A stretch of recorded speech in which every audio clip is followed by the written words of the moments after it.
ગુર્જરપતિ મૂળરાજદેવ ભાગ 1 લેખક ધૂમકેતુ પ્રકરણ 22 ગ્રહારિપુ સપડાયો।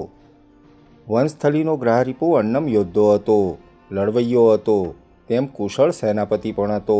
એને વખત કાઢવો હતો, એને યુદ્ધ લંબાવવું હતું। એ રાહ જોતો હતો જામ લાખાની। લાખા ફુલાણીની યોદ્ધા તરીકેની કીર્તિ સૌરાષ્ટ્રના ઘર ઘરમાં બેઠી હતી। દરેકે દરેક સૈનિકના દિલમાં એ હતી। એની ગણના વીરોના વીરમાં હતી। એને માટે પરાજય ક્યાંય ન હતો। એની હાજરી ઉત્સાહનો સાગર રેલાવનારી ગણાતી। એના નામની પાછળ મોટી મોટી કથાઓ વણાયેલી પડી હતી। એ અપ્સરાઓની દુનિયાનો દેવાંશી મનાતો। એના નામ પાછળ લોકો ગાંડા હતા। એની સાથે યુદ્ધ લેવું એ બચ્ચાના ખેલ ન હતા। લાખો ફુલાણી જીવતા જીવત લોકકંઠની કવિતાનો આદમી બની ગયો હતો। ગ્રહારિપુ એના આવવાની કાગને ડોળે રાહ જોતો હતો। ત્યાં સુધી એને વખત કાઢવો હતો, પણ એ જ રીતે મૂળરાજને વખત કાઢવો ન હતો। એ એકદમ ગ્રહારિપુ તરફ દોડી જવા માગતો હતો। મૂળરાજનું સૈન્ય જાંબુમાલીને કાંઠે મુકામ નાખતું પડ્યું ને ગ્રહારિપુનો એક સંદેશવાહક દેખાયો। દ્રોણસેનું નામ, અડધો ભાટચારણ જેવો, અડધો કવિ જેવો, અડધો મંત્રીશ્વર જેવો, અડધો નગર શ્રેષ્ઠી સમો, અડધો સંદેશવાહક યોદ્ધા જેવો આ વિચિત્ર માણસ ત્યાં દેખાયો અને તેણે પોતાની મીઠી વાણીથી, ભારોભાર વિનય ભરેલા વાક્યોથી, સૌને નમન કરવાની એની અનોખી શૈલીથી જાણે પાટણપતિને મળવા માટે ગ્રહારિપુ અત્યંત આતુર હોય, એની પરાક્રમ ગાથા સાંભળીને ધ્રુજી ઉઠ્યો હોય એવી હવા ઊભી કરીને ઘડીભર તો બધાના દિલમાં એક ભ્રમ ઊભો કરી દીધો કે ગ્રહારિપુ ડરી ગયો છે ને સમાધાન કરવા માટે જ આટલે સુધી દોડતો આવ્યો છે। એણે પોતાની સાથે વર્ધમાનપુરના ચાપોદકટને રાખ્યો હતો। બંને તદ્દન એકાકી જેવા અને નિશસ્ત્ર, એક પણ માણસને સાથે રાખ્યા વિના આવ્યા હતા વિશ્વાસ પ્રેરવા। દ્રોણસ આવીને માધવ મંત્રીને જ મળ્યો। એને ખબર હતી માધવની વાત અત્યારે વધારે મનાતી હતી। માધવ મંત્રી વિચાર કરી રહ્યો। ધરણીવરા ચાપોદકટ હતો। સામંત ચાવડાની વાતથી એના મનમાં જેવો તેવો ક્રોધ આવ્યો ન હોય। એનું ચાલે તો એ મૂળરાજને અણી જ નાખે, રાતોરાત અણી નાખે। છતાં અત્યારે અહીં આવ્યો હતો વિષ્ટિકાર થઈને। એ વાત જેવી તેવી ભયંકર ન હતી। એના મનમાં કદાચ એમ પણ હોય પોતાની સ્વતંત્રતા આ રીતે પોતે પ્રગટ કરી શકે, જે હોય તે, પણ ગ્રહારિપુ ભયંકર હતો તો આ તો વધારે ભયંકર હતો। ચૌલુક્ય સૈન્યને અસાવધ રાખીને ઘા મારવાની પણ આ વાત હોય, સમય કાઢવાની ગ્રહારિપુ રમત રમતો હતો। એમાં એનો હેતુ હતો। ગંગામહે એ સમાચાર માધવ મંત્રીને આપ્યા હતા। લાખો ફુલાણી આવી જાય એની એ રાહ જોતો હતો। લાખો ફુલાણી આવવાનો એ ચોક્કસ, એ આવ્યા વિના રહી શકે જ નહીં। એ યોદ્ધાનો જીવડો હતો, પણ બંને એક નવું યુદ્ધ કરવા માગતા હતા કે કાં તો મૂળરાજ અહીં તળ રહી જાય, કાં એને દેશ આખો ભાગતો જોઈ રહે। મૂળરાજને ભાગતા ભો ભારે પડે। એમની મહત્વાકાંક્ષા જેવી તેવી ન હતી। એ મહત્વાકાંક્ષા પણ યુદ્ધને લગતી જ હતી। એમને આ કે તે મહારાજ્યની રચનાની કંઈ પડી ન હતી। એમને કોઈ રાજ્ય એવા સ્થાપવા પણ ન હતા। એમને તો અન્નમ લાંબા યુદ્ધ ચાલે એવા યુદ્ધ આપવાનો લાહવો લેવો હતો। એ રણઘેલા યોદ્ધા હતા, યુદ્ધના જીવડા હતા। યુદ્ધ એમનો જીવનરસ હતો, એટલે લાખો ફુલાણી આવવાનો અને ચોક્કસ આવવાનો। ગંગામહે પણ એ જ કહ્યું હતું અને એ યુદ્ધમાં ભાગ પણ લેવાનો। પણ ત્યારે એ હજી કેમ ફરક્યો ન હતો? એની કોઈ આડી યોજના અટક સાધીને પાટણ ઉપર દોડવાની તો ન હોય? માધવના મનમાં એ વિચાર પણ આવી ગયો અને તો તેણે વધુ જાગ્રત રહેવાનું હતું। પણ ગંગામહની વાતથી એને એક ખુલાસો મળી જતો હતો। એ પોતાના એક યુદ્ધવીરની રાહ જોતો હતો। માધવને લાગ્યું કે હવે પાટણ તો નહીં દોડે। આ બધા યુદ્ધ ઘેલા રણવીરો હતા। એમને તો દિગંતમાં એમની રણગીતો ગવાય, એમની ગાથાઓ લોકકંઠે ચડે। એ એમની મહત્વાકાંક્ષામાં મહત્વાકાંક્ષા। એવું થાય એટલે ભયો ભયો। એમને કોઈ મહારાજ્યની ખેવના નહીં, કોઈ સ્થિર મહારાજ્ય સ્થાપવાની ઈચ્છા નહીં। એવા મહારાજ્યનું એમને મન ગૌરવ નહીં। એમને તો મહારાજ્યો સફલા જેવા લાગે। એમના તો ઘોડા, જોજનપંથી સાંઢણીઓ, એમના તો દોડ મારના યુદ્ધ, અણનમ રણખેત ખેડવા, દ્વંદ્વયુદ્ધ લેવા દેવા, પડકાર ઝીલવા આપવા, યુદ્ધમાં અપ્સરાની કીર્તિમાળા પહેરવી, એમના લોહીના કણકણમાંથી અવાજ આપતી આવી વાતો હતી। એટલે લાખો ફુલાણી આવવાનો, યુદ્ધ લેવાનો, અણનમ રહેવાનો અને યુદ્ધને લંબાવવાનો। માધવ આ વાત સમજતો હતો। એટલે આ યુદ્ધ તરત થઈ જાય અને નિર્ણયાત્મક થઈ જાય તો જ એ વશ થયા સમજવા। જો ઝપાટાબંધ બંધનમાં આવી ગયા તો આવી ગયા, નહીંતર પછી એ રહ્યા। પછી તો એમની ઘોડદોડ દેશ આખાને રગદોળી નાખે। જીવનભર એમની પાછળ દોડવાનું જ રહે. એ હાથતાળી દઈને નાસી જાય ને પછી ત્રીજે દી આકાશમાંથી વીજળી ત્રાટકે તેમ ત્રાટકે. દેશ આખાને ચકિત કરી મૂકવાની એમની એ રણનીતિ સર્વનાશને લાવે. એમના સ્વપ્ન જુદા હતા, માધવની વાત જુદી હતી. એટલે આ બે અણનમ યોદ્ધાને તત્કાલ યુદ્ધ આપવું એ અનિવાર્ય હતું. એમની વાકચાળમાં સમય ચાલ્યો ન જાય એ જોવાનું હતું. લાખો ફૂલાણી આવવાનો જ, ચોક્કસ આવવાનો, ગંગામહેએ કહ્યું હતું. પણ એ રાહ જોતો હતો એના એક વીર યોદ્ધા માહેશની. માહેશ કોઈનો પડકાર ઝીલવા સિંધ તરફ ગયો હતો. એ આવી જાય એની ફૂલાણી રાહ જોતો હતો. એને આવા વીણી કાઢેલ શૂરવીરોની સંગાથે જ રણક્ષેત્ર ખેડવામાં મજા આવે. માહેશ જેવો તેવો વીર ન હતો. દ્વંદ્વ યુદ્ધમાં એનો કોઈ જોટો ન હતો. આ શૂરવીરો આ લોહીકણોનો વારસો ધરાવતા. એટલે અત્યારે જ્યારે ધરણીવરા ચાપોદકટ આવ્યો ને ગ્રાહરીપુનો સંદેશવાહક દ્રોણસ આવ્યો ત્યારે માધવ મંત્રી સાવધ બની ગયો. દ્રોણસ ત્યાં દેખાયો. ધરણીવરા તેની સાથે હતો. એ બે હાથ જોડીને નમન કરતો આગળ આવ્યો. એણે પોતાની અનોખી શૈલીથી વાત શરૂ કરી. અમને પાટણપતિ મહારાજે નવાજી નાખ્યા છે મંત્રીશ્વર, કે આજ પહેલ વહેલા અમારી ભૂમિમાં એમણે પગલાં માંડ્યા છે. પણ અમને કહેવરાવ્યું પણ નહીં ભા. અમે અમારા જોગ મહેમાન ગતિ તો કરત. એના એક એક શબ્દમાં ભારોભાર દ્વિઅર્થ હતો. આ ચાપોદકટ રાજ ધરણીવરા પણ એ જ અફસોસ કરતા હતા. નહીં કોઈ સંદેશો, નહીં કોઈ ખત ખબર. અચાનક આમ મહારાજ આવે તો અમારી મૂંઝવણનો પાર નહીં. અમારી મહેમાનીને ડાઘ બેસી જાય ભા. તમે તો આ સમજો છો મંત્રીશ્વર. એટલે કીધું કે મળી આવીએ.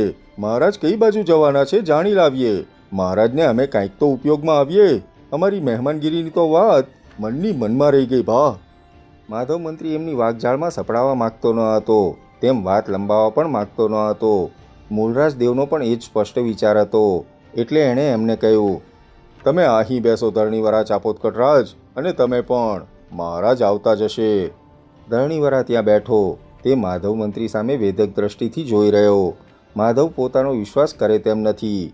એ સમજી ગયો. તેણે વધુ શાંત, વધુ વિશ્વાસ પ્રેરક અવાજે કહ્યું, મંત્રીશ્વર, પણ મહારાજ સાથે વાતચીતમાં તમે જ અમને દોરજો. અમને આમાં કંઈ ગતાગમ પડતી નથી. મહારાજ કેમ આવ્યા છે? સોમનાથના દર્શને જાય છે કે પછી બધું નિહાળવા નીકળ્યા છે? માધવ મંત્રી, કોઈએ અમારી વિરુદ્ધ કાન તો ભંભેર્યો નથી ને? અમારા હિતસ્વીઓ છે પાર વિનાના. સોમનાથના કોઈએ મહારાજને અમારા માટે ઉશ્કેર્યા તો નથી ને?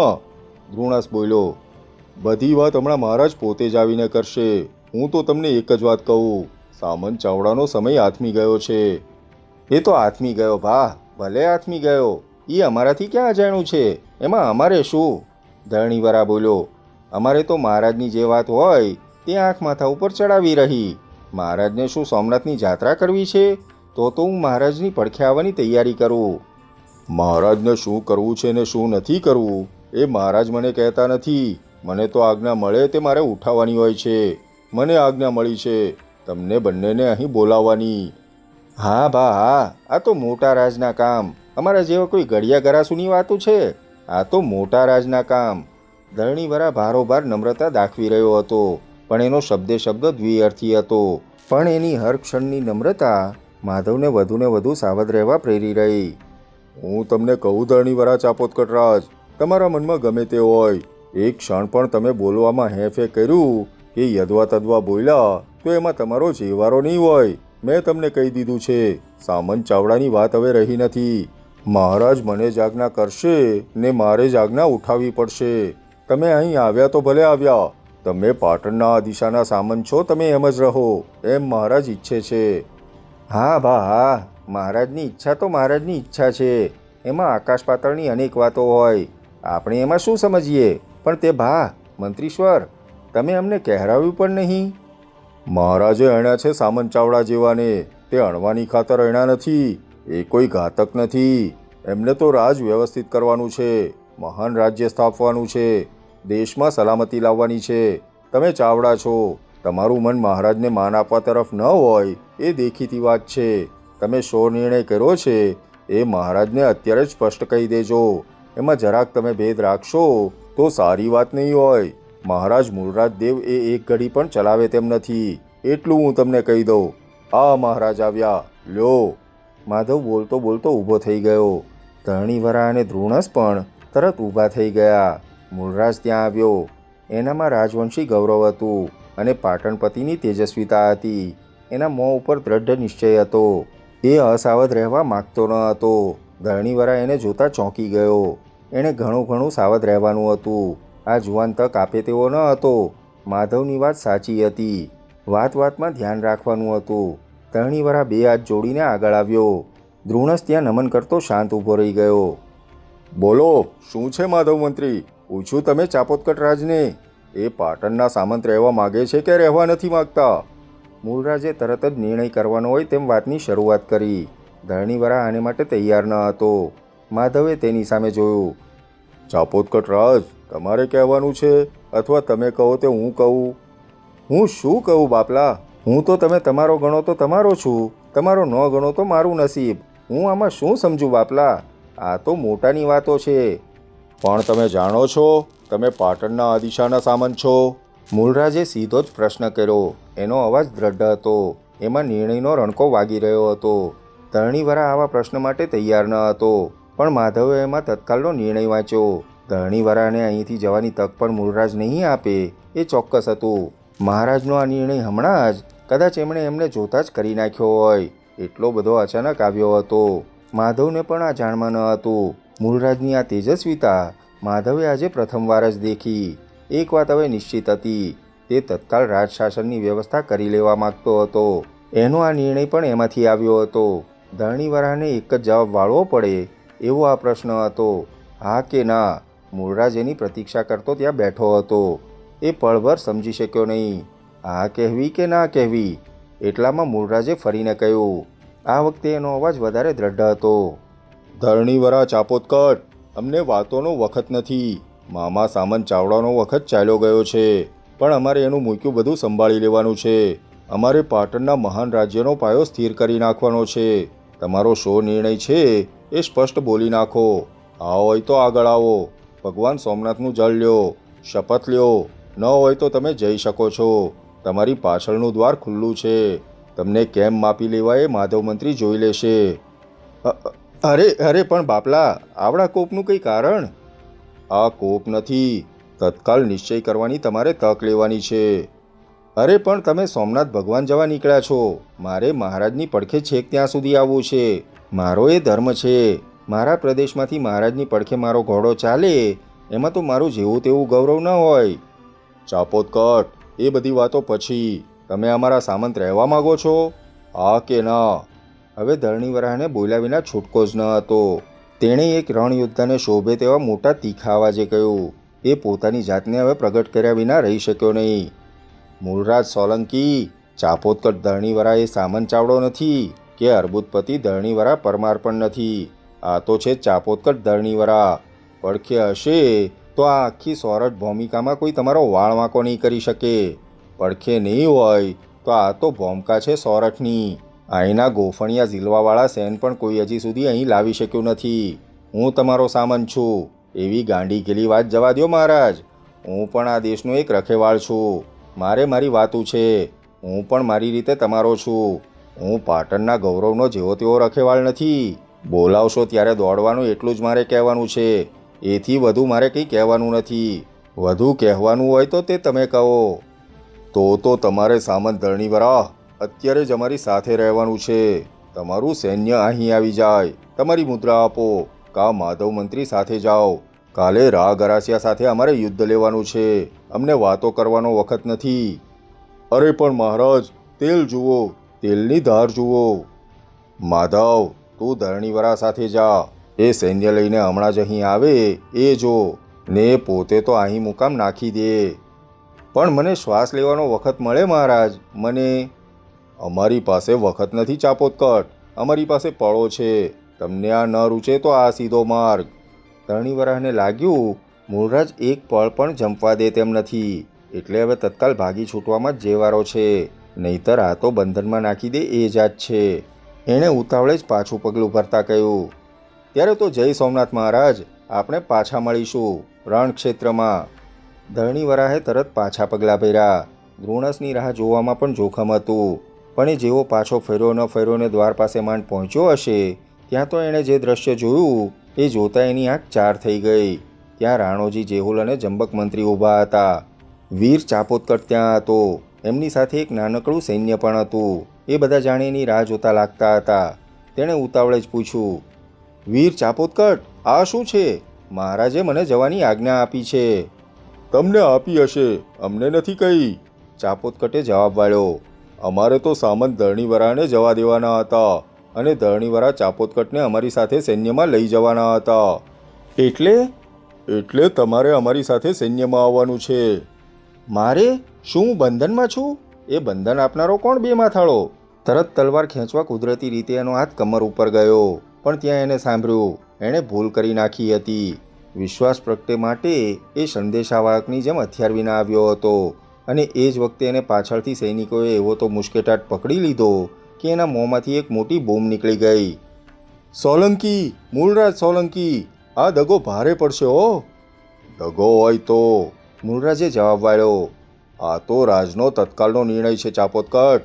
કંઈ વધુ બોલે ત્યાં તો એક નિમિષમાં ધરણીવરા અદૃશ્ય થઈ ગયો.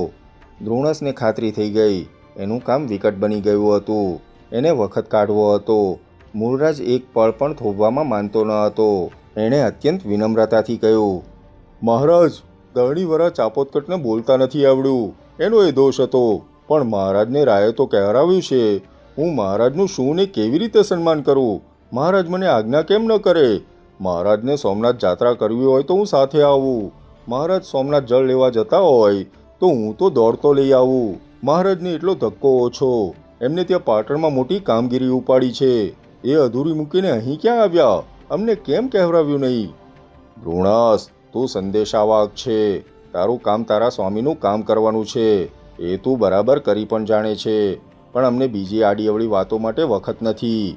રાગ અરાસીઓ યાત્રાળુઓને લૂંટી લે છે, એ સાચું કે ખોટું? શાંતમ પાપમ મહારાજ, આ તમને કોણે કહ્યું? રા તો મહાશિવભક્ત છે. શિવભક્ત હોય તો શિવના દર્શન કરે, પણ એથી કંઈ યાત્રાળુઓને જુએ, સોના રૂપાથી લદાયેલ જુએ અને લૂંટ્યા વિના રહે. લૂંટે છે એ સાચું કે ખોટું? ખોટું. અને સાચું હોય તો મહારાજ મારું માથું ઉતારી લે. બાકી જે લૂંટવા જ આવ્યા હોય ને જેને બીજા લૂંટી લેવાના હોય એમનો ભાર રા ઓછો કરે તો એમાં ખોટું પણ શું? રાએ ન લૂંટ્યા હોય તો બીજા લૂંટી જાત. દ્રુણસની ન સમજાય તેવી વિચિત્ર વાતમાં મૂળરાજે વખત ગુમાવ્યો નહીં. તેણે તો તત્કાલ નિશ્ચયાત્મક અવાજે કહ્યું, તું તો સંદેશવાહક છે, પણ આ વાત હશે તો રાનું માથું માથે નહીં રહે. અમારો આ નિર્ણય છે. અમને સમાચાર મળ્યા છે. અમે ત્યાં જવાના છીએ. તો રા આગળ ચાલે મહારાજ, પછી છે કંઈ? હા, રા આગળ આવે તે વાત તું કોઈ કિકલાને સમજાવ સંદેશવાહક. રા સાથે નહીં આવી શકે. રા લાખા ફુલાણીને મળી નહીં શકે. રા સૈન્ય અહીં રાખી નહીં શકે. રાનું સૈન્ય પણ અમારી સાથે ચાલે. રા પાટણનો પ્રદેશપતિ છે, સમોવડીયો નથી. એટલે એ અમારી સાથે ચાલે. તમારી સાથે? કેમ? રા કોઈ સામંત છે? ત્યારે શું એ સ્વતંત્ર ભૂમિપતિ છે? તારે મન ગગનમાં વાત ગાજતી લાગે છે. તો સંદેશવાહક, તું જલ્દીથી તારા રાને કહે કાલે પ્રભાતે યુદ્ધ આવે છે. એમ હોય તો રાનો જવાબ હું આપી દઉં મહારાજ. શો જવાબ છે? યુદ્ધ કાલે આવતું હોય તો ભલે આજે આવે. બસ ત્યારે તું જા. મૂળરાજે એક તાળી પાડી. અભય ચાવડો ત્યાં દેખાયો. અભય ચાવડા, આ સંદેશવાહકને છેક રાના સૈન્ય પાસે મૂકી આવો.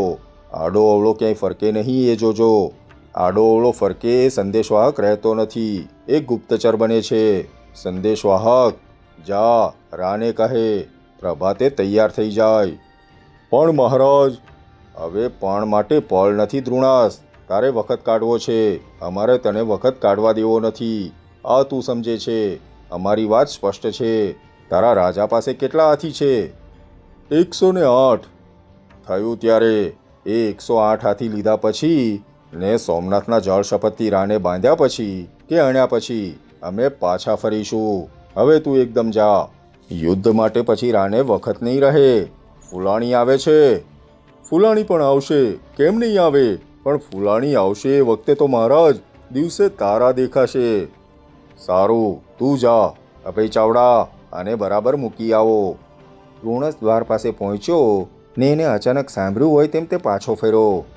મહારાજ, હું સંદેશવાહક છું. કોઈ વાત કહેવાની રહી ન જાય ને ન કહેવાની કહેવાય ન જાય એ મારો ધર્મ છે. રાએ કહેવરાવેલી એક વાત રહી ગઈ છે. મહારાજને કચ્છપતિ લક્ષરાજ પ્રત્યે કંઈ કહેવાનું છે. એણે મહારાજને દુભાવ્યા છે. રા તમને આવતીકાલે કચ્છના લાખા ફુરાણી સાથે સમાધાન કરાવી આપે. લક્ષરાજ મહારાજની ક્ષમા માગતો આવીને ઊભો રહેશે. મહારાજ એટલા માટે નીકળ્યા હોય તો રા મહારાજની સેવા કરવા તત્પર છે. દ્રોણાસ, તું હોશિયાર છે. વખત કેમ મેળવવો એના તું વિવિધ ઉપાય શોધે છે. પણ તું હવે દોડતો જ જા. રાને કહે, અહીંની બધી વાત કરે. રા નમશે બચશે તો જીવશે. સોમનાથનો રક્ષક થઈને રહેશે તો જીવી શકશે. રાને ચેતવ, બીજી આડી અવળી વાત મૂકી દે. જામ લાખાનો હિસાબ કેમ લેવો એ અમારે તમારી પાસેથી શીખવાનું નથી. જા. રાને કહે, યુદ્ધ આવે છે. યુદ્ધથી કોઈ રા કોઈ દિવસ ડર્યા નથી મહારાજ, ને ડરવાના પણ નથી. અમને દખ એક જ વાતનું છે. પાટણ અહીંથી બહુ છેટે છે અને મહારાજની હજી ઉગતી જુવાની છે. તે લીધેલી અમારી સંભાળનો બદલો પણ સંદેશો આપ ત્યાં રણક્ષેત્રમાં જ અપાશે. અત્યારે તો તું હવે રા પાસે પહોંચી જા. દ્રોણસ પાછો ફેરો. એને ખાતરી થઈ ગઈ લાખો ફુલાણી આવવાનો હતો, પણ પોતાના એક મહાન વીર માહેજ વિના એને યુદ્ધનો રંગ ન આવે. કેવળ એ વાત ઉપર એને આવવાનું લંબાતું હતું. ને અહીં તો યુદ્ધકાલ પ્રભાતે હતું. એ રા પાસે પહોંચ્યો. સમાચાર આપ્યા. એક ઘડિયા જોજન સાંઢણી તરત કચ્છના પંથે ઉપડી ગઈ અને રાએ યુદ્ધની તૈયારી આદરી.